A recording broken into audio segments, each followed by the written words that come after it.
Hi పిల్లలు, ఈరోజు వేదరాశి పెద్దమ్మ కథలలో గులాబీ సుందరి కథ చెబుతాను.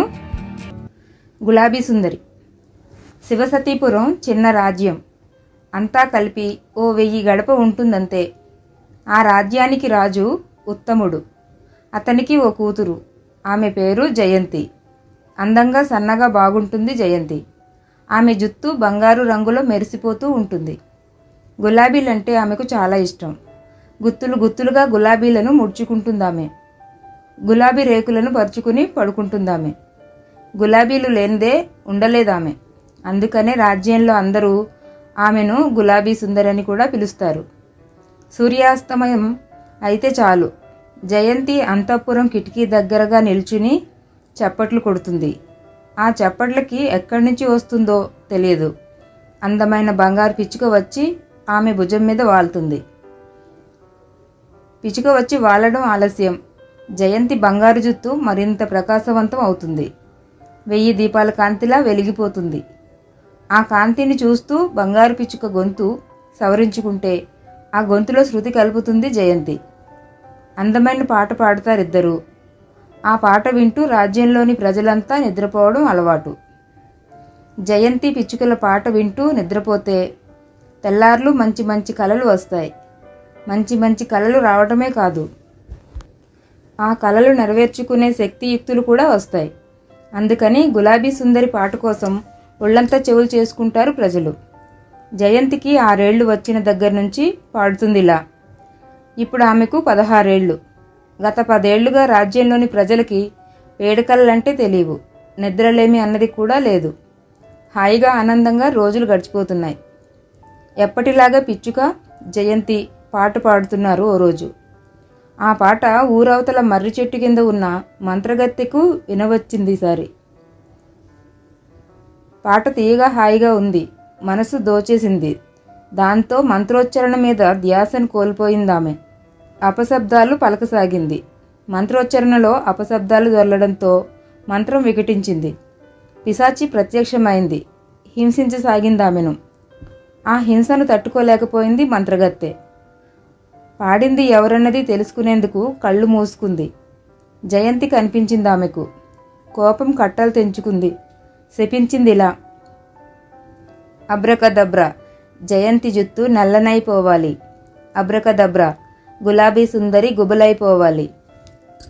మరుక్షణంలోనే జయంతి జుత్తు మాడిపోయినట్లుగా నల్లగా అయిపోయింది.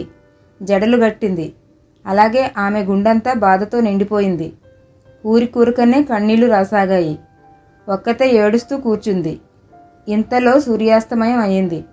అంత దుఃఖంలోనూ జయంతి అంతఃపురం కిటికీ దగ్గరకు వచ్చింది. బంగారు పిచ్చుకను పిలుస్తున్నట్లుగా చప్పట్లు చరిచింది. పిలుపు అందుకున్నది పిచ్చుక. జయంతి భుజం మీద వాలింది. గొంతు సవరించుకుంది. పాట అందుకుంది. జయంతి శృతి కలిపింది.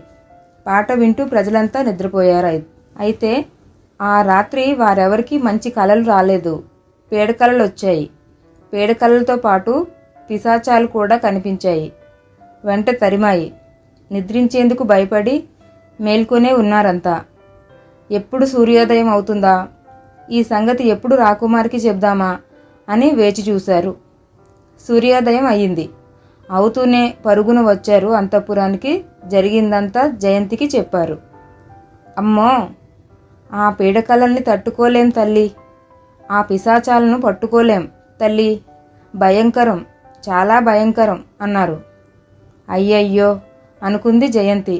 జాలిపడ్డది. సూర్యాస్తమయం కాగానే ఆ సాయంత్రం పిచ్చుకని పిలిచింది. వచ్చింది పిచ్చుక. అయితే చిత్రంగా గొంతు సవరించుకోలేదు. పాట అందుకోలేదు.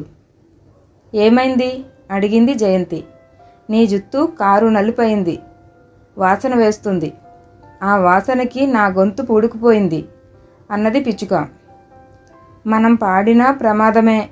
ప్రజలకి పీడకలలు వస్తున్నాయి. పిశాచాలు వెంట తరుముతున్నాయి అంది జయంతి. అవునా, ఆశ్చర్యపోయింది పిచ్చుక. ఇప్పుడేం చేయాలి? ఏం చేస్తే మళ్ళీ మన ప్రజలకి మంచి మంచి కలలు, కలతలేని నిద్ర వస్తుంది అడిగింది జయంతి. అప్పుడు ఆమె జుత్తుకేసి చూసింది పిచ్చుక.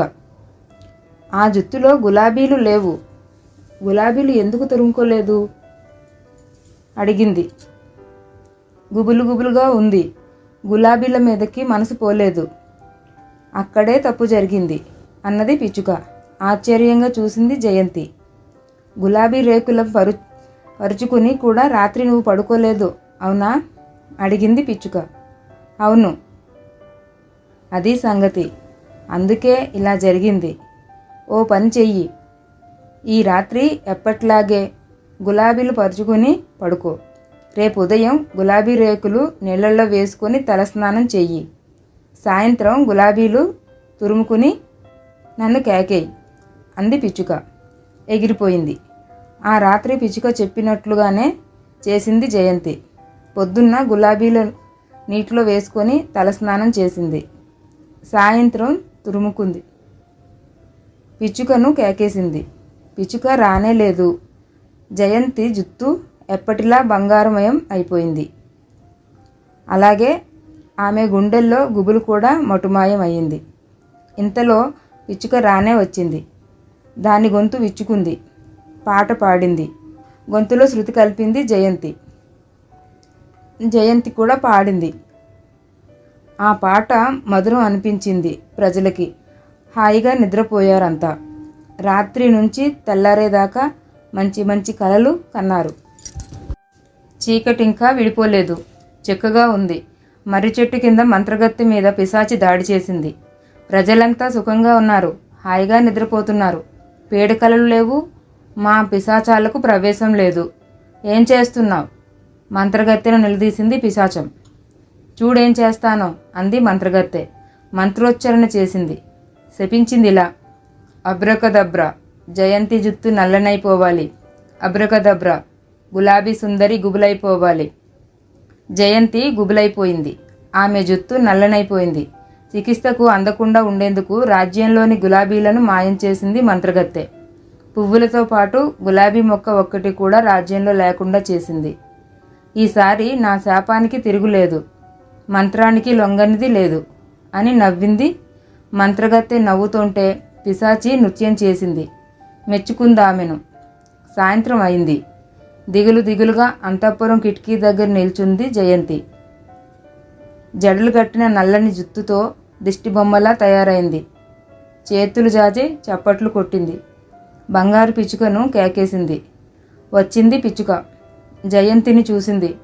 ఆమె భుజం మీద వాలలేదు. గాలిలో ఎగురుతూ అక్కడక్కడే తిరగసాగింది.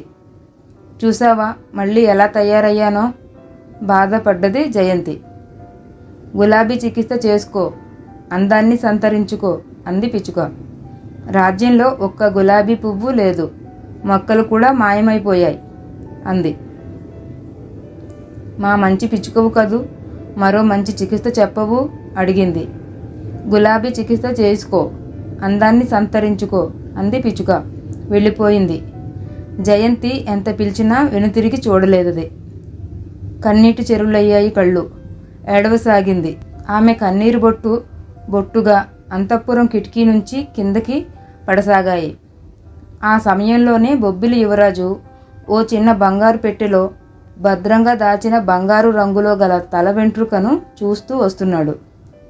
జయంతి కన్నీటి బొట్టు ఆ వెంట్రుక మీద పడింది. పడడం ఆలస్యం. వెంట్రుక గులాబీ పువ్వుగా మారిపోయింది. గులాబీను పట్టుకుని తల పైకెత్తి చూశాడు యువరాజు. జయంతి కనిపించింది అతనికి. కిందకి చూస్తున్న జయంతికి మాత్రం యువరాజు చేతిలో గులాబీ మాత్రమే కనిపించింది. గులాబీ గట్టిగా అరిచింది జయంతి. అంతఃపురం నుండి వడివడిగా వచ్చింది. యువరాజు చేతిలోని గులాబీను అందుకుంది. వెళ్ళిపోయింది అక్కడి నుంచి. కొన్ని గులాబీ రేకులు తుంచి నీటిలో వేసి వాటితో స్నానం చేసింది జయంతి. మరుక్షణం బంగారు జుత్తును సొంతం చేసుకుంది.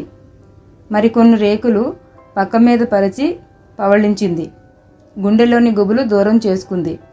ఇంకొన్ని రేకుల్ని తురుముని అద్భుత సౌందర్యాన్ని సంతరించుకుంది. రాకుమారి మళ్ళీ మామూలు మనిషి అయింది. ఎవరో రాకుమారుని చేతి గులాబీతో చక్కదనాలు సంతరించుకుందంటే ఆ రాకుమారిని రాజభవనంలోకి ఆహ్వానించాడు ఉత్తముడు. జరిగిందంతా తెలుసుకున్నాడు.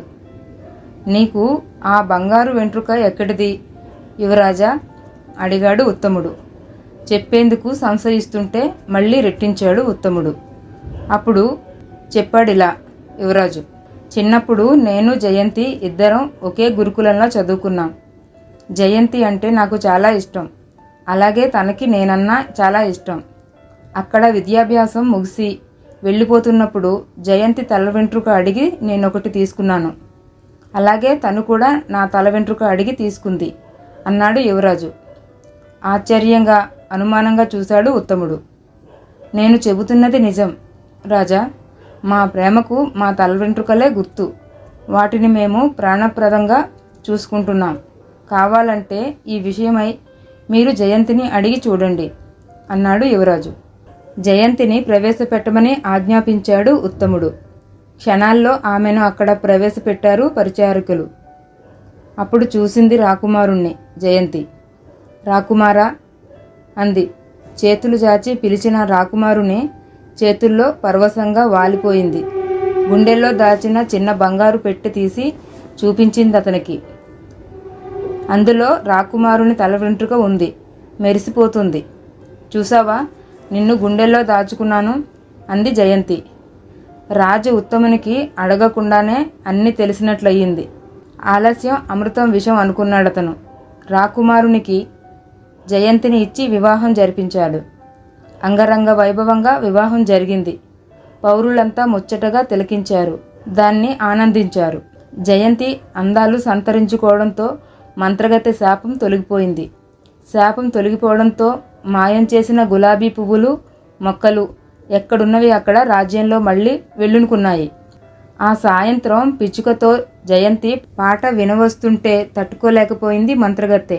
మంత్రోచ్చరణకు భంగం కలగడాన్ని భరించలేకపోయింది. మాటకి మాట అందలేదు. అపశబ్దాలు దొర్లాయి.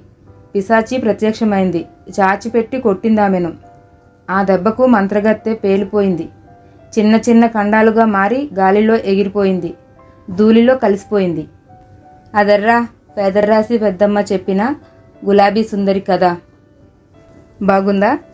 Please like, share, subscribe.